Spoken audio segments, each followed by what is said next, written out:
Katonda okubeera abaminisita be abagenda okwasaganya ensonga za gavumenti z'ebitundu mu luzungu gye bayita local government. Ku lwange ne mwanyinaze ate maama Justin Namere Honorable omubaka omulondo w'e Masaka, njagala okwebaza President okutuwa omukisa guno, ate njagala okumukakasa nti tugenda kumuswaza. Njagala mu ngeri enjawulo okusiima abaminisita ababaddeko, Honorable Raphael Magezi ne Honorable Victoria Rusoke olw'emirimu emirungi gye bakoze. So twagala okubeebaza nnyo, bakoze omulimu omunene okulaba nti bayambako eggwanga okukendeeza ku bwavu obwali mu bitundu almost 65 amaka gaali tegalina ssente, bitundu 65 okutuuka ku 33. Omulimu ogwo bakoze munene, si mutono, so twagala okubeebaza abaminisita ababaddewo.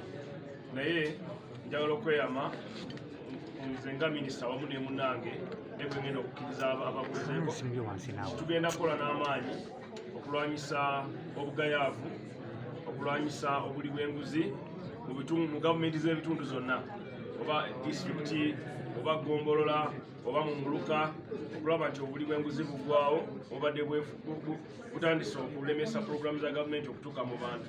Tujja kukolera wamu okulaba nti ekirooto kya Pulezidenti okulaba nti buli Munnayuganda abeera mugagga mu maka ge, nti alina kyafuna tikikolebwa, kyo tetujja kukisalamu.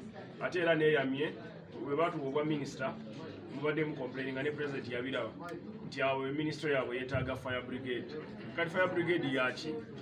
Nze Honorable Namere nakola naye emyaka egisoba 4 nga consultant w'abakitunzi, ng'akulira abakitunzi aba media houses zaffe eza 4. So mumanyi ampa ekitiibwa ate nange muwa ekitiibwa mu bulamu bwe obwa bulijjo. So ebyogamba nti avuma abamulumbi, sikiwa nti yali anvumyeko. Wali onvumyeko? So kati bw'oba omulumbi ngakola ki? Naye engeri gyali minisita ajja kuvuma mu nvuma ey'abaminisita, tajja kubavumanga biri ebyasookawo, agenda kendeezaamu okubavuma. Kati ajja kubanga ababuulirira bubuulirizi nga avuma ababbi ng'agamba agabbi gano. Kati olwaki oba toyagala kuvume tobba sente za Museveni, sente z'omusolo temukola ki? So tetujja kulwana, tujja kukola n'amaanyi ate tujja kukola n'amaanyi ate tetujja kubaswaza bannayuganda mwenna. Olegedde ku transfer z'aba kampuni Namere wamu ne PS waffe ne department za kulembera okulaba tuteekawo enkyukakyuka mu bwangu ddala okumenya olujegere lw'obubbi. Abantu abamu babadde mu bitundu nga tebavaayo, kati olubadde lujegere lwaki? So tugenda ku disorganizingamu nga tubakyusakyusa syndicate tuzikendeezeeko, tutandike bupya chapter mpya. So ekyo kigenda kukolebwa mu bwangu ddala. Ndowooza kimu bye tugenda okutandikirako. Then ekirala njogedde ku kulonda kwa LC1, njogedde ne chairman w'akakiiko k'ebyokulonda n'agamba ssente gavumenti yazifuna ezirina, naye baati okuzimuwa nga wabulayo ennaku ntono omwaka guggweko. Obeera ne ssente za gavumenti omwaka ne guggwako bazizaayo mu ki? Mu consolidated fund. So tugenda kutula ne PSST ne Minister of Finance okulaba nti twalocatinga ssente ezo bafune we bazitereka ku account kwe baziteeka nga teziddayo ate kututawaanya kudda mu process y'okuzisaba mu cabinet ne mu parliament. So kulonda kujja kubeerawo mu bwangu as soon as possible.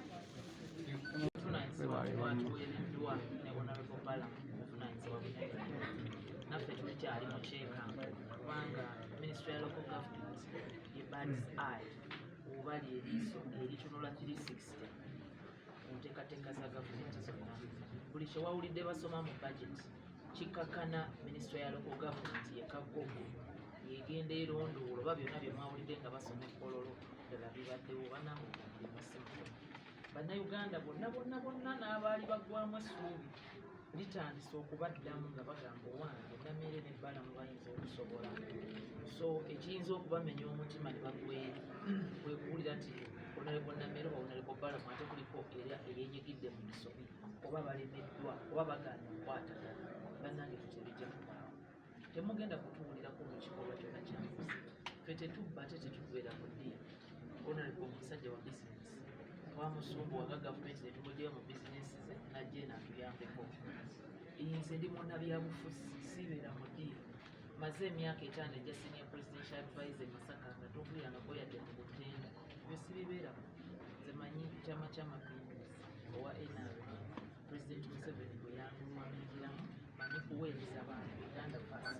So tugenda kukola nga tetwenyigidde mu kikolwa kyonna kuba nakyo kikulu naffe ffennyini muyina okumanya nti as we fight corruption naffe tugenda yadde okwerinaanya yadde okwesiitaanya ku muntu yenna akola ebyo. Tetugenda kubeera mu byakubba mu bya corruption. Tetwagala ddiiru ngenda nakitimba ku ofiisi oba owa sipiika yange atuuse ngenda kukitimba ku ofiisi I don't steal, I don't deal. Ekyokubiri tugenda kukola emirimu nga tukwatagana bulungi. Honorable Balance omusajja mukozi abadde eri mu ministry ey'abavubuka nga bajja ne bamuloopera ab'ensi, ono yazadde mu neiba ate ono yagenze ne landiroodi ministry ya content. Naye wakati mu kuba mu ministry ya content Honorable Balamu abadde ayambako local government, abadde akola barazas era ewaffe e Masaka mu Greater Masaka region yonna yagitambula.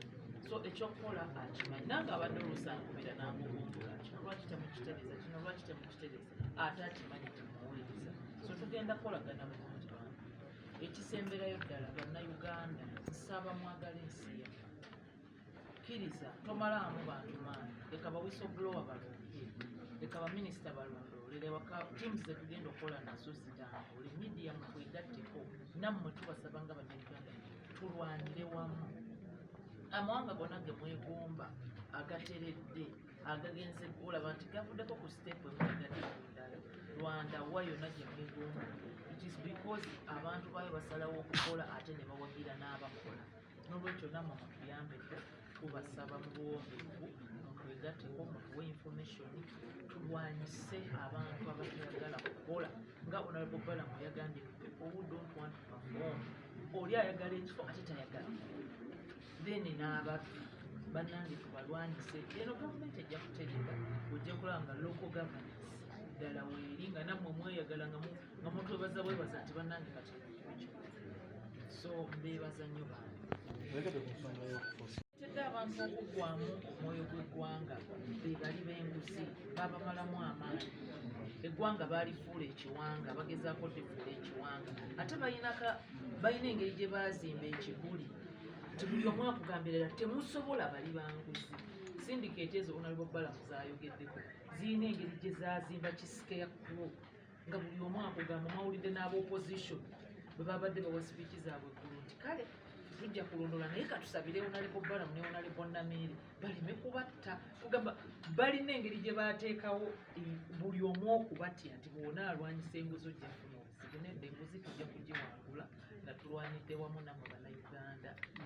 Honorable Balamu is straight like this, nange is straight.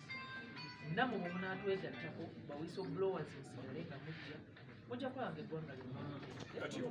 Okwongereza ku maama kyagambye ngenda kuwandikira CDF musabe basement nkalu abali b'enguzi tubatwale muki muwulidde abali b'enguzi bonna ngenda kusaba General Muhoozi nti batuwe basement bamuweereze mu basement kubanga ogwo muli musango gwa Nagomola kati okulya sente z'omwavu okulya ku muntu wa PDM musango gwa Nagomola okutunda omulimu ku district musango gwa Nagomola okubba ttaka ly'omuntu oba erya church oba eryaki musango gwaki kujjako ebyo ultimatum tubawadde abantu mwena abakulembeze mu bitundu mu miruka gyonna oba omanyi wajja ku muntu sente okumuwa akakadde ka PDM tubawaddewo 3 zokka mu 3 mubeere nga mukoze eki nga muziza abantu bemwajjako sente okubawa sente ze mwabawa ekituga bwemba temukikoze nenzija ku kyalo tugenda kuba enkuŋŋaana enene 145 ne pulezidenti ezimu ajja kuzijjako